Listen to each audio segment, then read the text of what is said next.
Hey, thanks so much for tuning into the Daily Dose for Spiritual Growth. I'm excited to dive into the book of Proverbs. My prayer over this next month is that you would experience God's wisdom, that you would experience His insight. See, there are people who are wise, who are smart, who are knowledgeable, but there's a difference between wisdom and knowledge. See, the Bible says that the wisdom of this world is foolishness compared to His knowledge, His insight, because He is all-knowing. See, we are limited, but what we have access to, and what I'm excited about to dive into the book of Proverbs, because the book of Proverbs is a book of wisdom. As we will discover here today, I'll just read the first verse to you in chapter 1. It says this: "These are the Proverbs of Solomon, David's son, king of Israel." So if we understand King David and Goliath, he had a son. He had many sons, but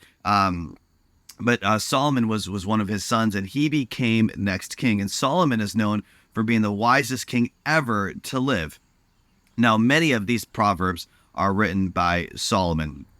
There are a few other authors, but ultimately, what we have to understand is that regardless of the authorship, we have to understand that God is the authorship of His word right here. He just uses people. But he used Solomon so much in the book of Proverbs. And the book of Proverbs chapter 1 gives us the insight, gives us the understanding of the purpose of this book. And so I'll be reading that. But my prayer is that you would take some time to read a chapter a day. Follow along with us. We'll be going chapter by chapter. I'll be reading the first 7 verses here, talking about the purpose of this book. All right, so I just read to you verse 1, and that's Solomon is the author of the majority of the book of Proverbs. Verse 2, "Their purpose now is to teach people wisdom and discipline, to help them understand the insights of the wise. Their purpose is to teach people to live disciplined and successful lives, to help them to do what is right, just, and fair. These proverbs will give insight to the simple, knowledge and discernment to the young. Let the wise listen to these proverbs and become even wiser. Let those with understanding receive guidance. By exploring the meaning in these proverbs and parables, the words of the wise and their riddles, fear of the Lord is the foundation of true knowledge, but fools despise wisdom and discipline."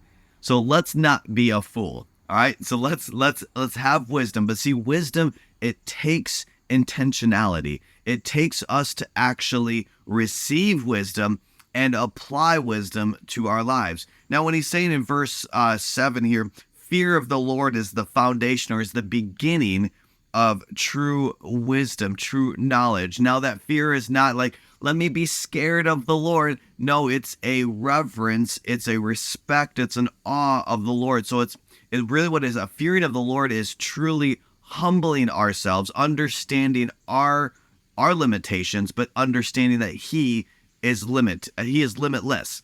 And so that is fearing the Lord, understanding who He is and understanding who we are. That is fearing the Lord. Now, the beginning of this wisdom right here, in order to receive wisdom, it comes to humility.